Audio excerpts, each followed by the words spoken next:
and welcome along to my Christmas racing preview. Before we get going into the actual racing preview itself, I just want to wish everybody watching this a very Merry Christmas and a Happy New Year. The festive period for racing fans is always one we look forward to. There's plenty of top class action over the next couple of days to look forward to, and we're going to kick things off by looking ahead at the King George.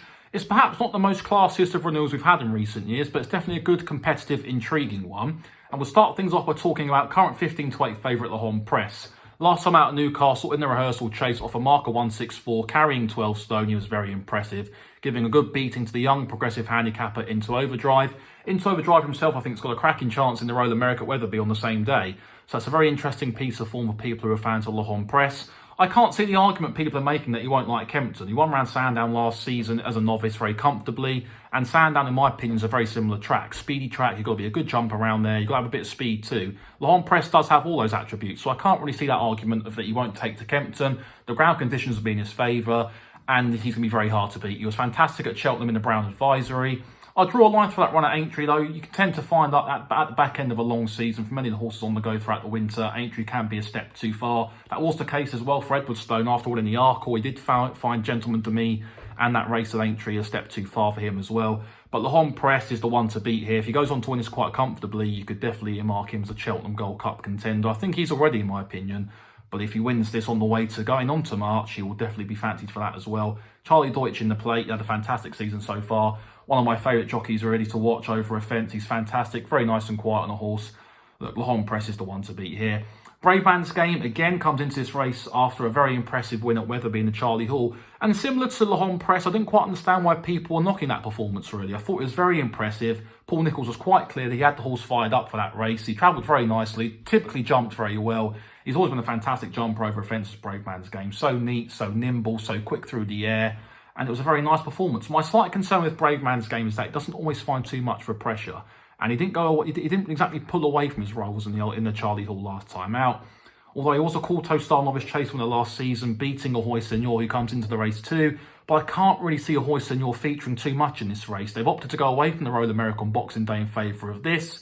I would have thought they would have taken him to the Royal America. Of course, the factor in that is he's been carrying top weight, giving weight away to younger rivals in a handicap, or rivals I should say in a handicap. The cheek pieces are not on Ahoy Senor for this race, but his jumping's always been the big concern for me, and he was very disappointing in his last two starts in the Charlie Hall, and also the many clouds in behind Noble Yates, where again his jumping let him down here. I can see Frodon going off in front with Ahoy Senor setting this race up, but I can see Frodon's jumping taking Ahoy Senor out of his comfort zone. Frodon, again, similar to Brave Man's Game, same stable as well. Both jump very nicely, and I can see that not really benefiting Ahoy Senor. He can be a bit novice along the way, make the odd mistake. And again, going back to that Courtauld Star last season, I should say, he didn't jump very well either in that, and that was possibly his undoing in that race. Looking ahead down towards the bigger price horses in the field, Eldorado Allen's well fancied by some as a good each way bet at 25-1. I can see why. A good case made for him. He finished second in the Charlie Hall, I should say, in behind Brave Man's Game at Wetherby. He ran very nicely there before backing that effort up with a good second in the Betfair Chase behind Protectorat as well. So it's been two consistent efforts for him so far this season.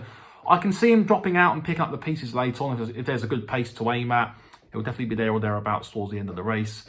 And he should stay on to finish and hit the frame, I can imagine. But one I think at the big price is a good each way bet here is Miller's Bank. People might think, why? He's a massive price at the moment. I think he's as big as 50s or 66-1 in some places too. But his three starts so far this season have yielded an unseat 2 seconds as well. The unseat was at Aintree at the start of the season. But after that, he finished a good second to Beauport in the Colin Parker at Carlisle before following that effort up again with a good second to Pic D'Orhy in a Peterborough Chase. I was at Huntingdon that day and Pic D'Orhy was fantastic, but Miller's Bank himself ran a fantastic race that day. He's up to 3 miles for the first time, a trip he's never gone over so far in his career. Will he see out the trip? I'm not too sure, but he's got the cheek pieces on for the first time. Johnny Burke's in fantastic form in the first half of the season, winning some nice big races on the likes of in the Paddy Power Chase on Garlaw. And I think Miller's Bank at a big price could run well here. I think he's got all the right attributes to run well here. The flat track should suit. Whether or not he stays 3 miles, we'll have to wait and see, but he's definitely got a good chance here. The horse I fancy to win the race is Envoy Allen. He was fantastic, in my opinion, at Down Royal in the champion chase there, beating Ken Boy by 1 3/4 lengths. Ken Boy himself, a seasoned 3 mile top end chaser, been there, done it before. And I'm starting to think that Henry de Bromhead's now slowly finding the key to Envoy Allen now. It's taken him a while to work him out after coming from Gordon Elliott's. Hasn't been the most easiest of times for Envoy Allen, really, after he went from Gordon Elliott's, fell at Cheltenham.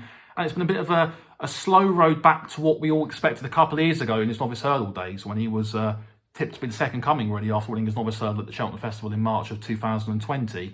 But he was very good at Down Royal last time out. I don't see him being too far away at all here. Rachel Blackmore's on board. I'm a big fan of this horse, and I can see him definitely being there or thereabouts. He's currently in between 7s to 13 to 2, and he's my pick to win the race. I can see him definitely being there or thereabouts towards the back end of the contest. The 3 miles are no problem at all. Stepped up for the first time at Down Royal last time out and took it in his stride very nicely. And he's definitely the one for me to be on in this race. So my outcome for this would be M. White Allen to win it. And I wouldn't put people off backing Miller's Bank at a huge price each way. I think he's been in fantastic form. And I could definitely see him hitting the frame with a big price. But we'll move on to the rest of the action. The Christmas hurdle itself really should be a pretty simple contest, really. Constitution Hill, take on inferior rivals. He dispatched the Epatante quite comfortably, really, in the fighting 5th. And he was absolutely fantastic. So much to be excited about the Constitution Hill. He's such a fantastic horse, one to look forward to. The way in which he jumped his hurdles at Newcastle was fantastic. He can go short. Even when he went long, I think it was 3 out, he was up and over so quickly. And the turn of foot turning into the straight was absolutely electric. I've just not seen that from a 2-mile hurdler for a good while now. Look, he's going to win it, possibly win that race quite comfortably. Likes of Metier's first run over hurdle since winning the November handicap in November.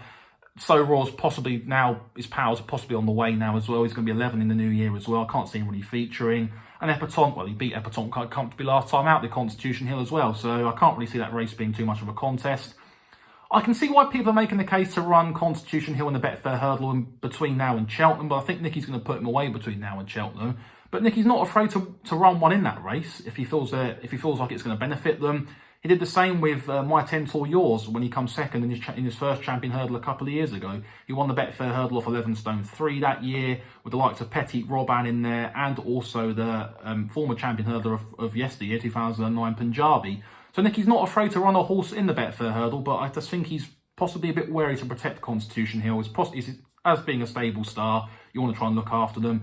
It's slightly disappointing, but I can see the reasons for and against it, really. But either way, he's going to take a lot of stopping in the champion hurdle. It's going to be a comfortable round, I think, at Kempton in the Christmas hurdle, and it should set him up quite nicely. I can't see him having too much of a hard race there. The long walk itself, the rearranged long walk from Ascot to Kempton, I don't think it's going to suit Paisley Park, in my opinion. I think he would have appreciated the stiff finish at Ascot, and it's just disappointing, really, that we had that cold snap at Ascot, really, that saw the meeting called off, because he would have gone close there. And I felt at Newbury last time out in the long distance hurdle, I felt his jumping, the last 2 hurdles, his jumping over the last 2 flights cost him. He wasn't very accurate. It was a bit unorthodox over the last 2 hurdles. And I think had he jumped them and landed away from them both quicker, he would have definitely reeled in Champ and caught him, but he didn't, unfortunately. Miranda's possibly too short for my liking in this race. Goshen's very interesting. He was very good at Ascot in the Coral Hurdle last time out, a weakened Coral Hurdle nonetheless, but right-handed track up to 3 miles for the first time too is very interesting. If he takes the 3 miles and he's in the mood, he'll definitely give Champ a plenty to think about. I think Champ will win this race. I've never been the biggest fan of Champ, but I can't really see him getting beaten here.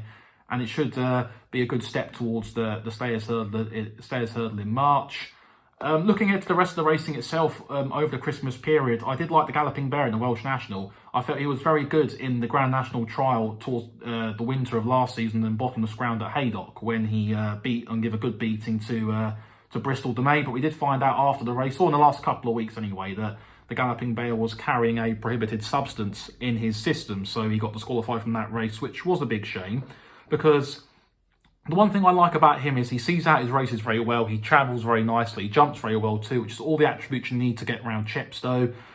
Fortescue as well, looking at the rest of the field, Fortescue was a mile back in the Beecher Chase last time at Aintree, and they got racing in that Beecher quite far out. They jumped the canal turn, the likes of Dr. Kananga, they all got racing quite quickly, and it all seemed to just fall into a heap. Fortescue was a mile back jumping canal turn, he stayed on quite nicely. I can imagine he'll go back to Aintree all being well in April, but he's got a cracking chance here running a huge race and a massive price. He'll stay all day.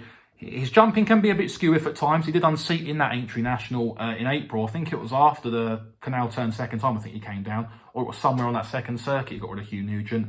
But either way, he should be staying on towards the end of the race. But it's a very interesting Welsh National this year, and it's one that I always look forward to. It's a fantastic race, and it should be another enjoyable race to look forward to, really. Just looking ahead to the rest of the racing though as well. Sticking with the Welsh National itself, we give a couple of mentions to the Galloping Bear and also Fortescue. But looking at the rest of the field, Quick Wave is currently 4-1 favourite for this race and was very impressive in the London National last time out on Tingle Creek Day and won that race with plenty in hand. I can see why she's such a short price for this race here. Ask Me Early, he's always been earmarked as a Welsh National horse for the future. He's currently 6-1. The Galloping Bear we've mentioned as well. The Big Dog's been in fantastic form over in Ireland, looking to come over here and try and win a big pot as well after winning a couple of nice big races over in Ireland at the start of the season. Pat's Fancy looks to be one of the biggest Welsh hopes of the race, a race in which they've farmed in the last couple of years, and James Byrne looks to take the ride for Rebecca Curtis. The Big Breakaway himself's interesting.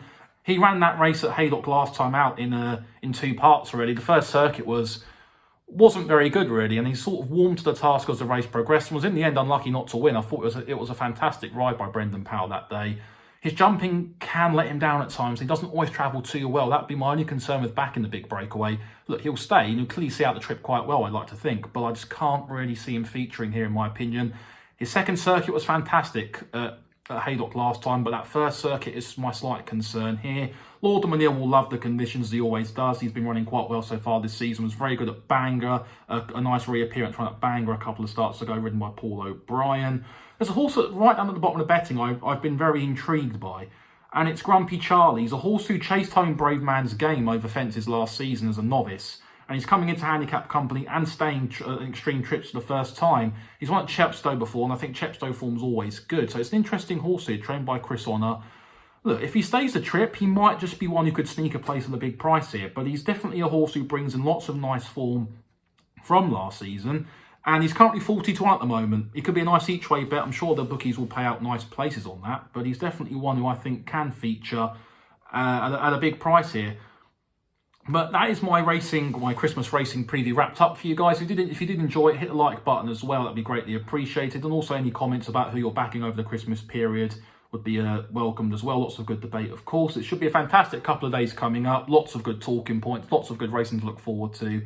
And it should bring in a new year quite nicely. A nice explosive end to what's been a very good year's worth of racing. Very stop-start recently. We hope to get back up and running now, and lots to look forward to. So have a good Christmas and a good New Year.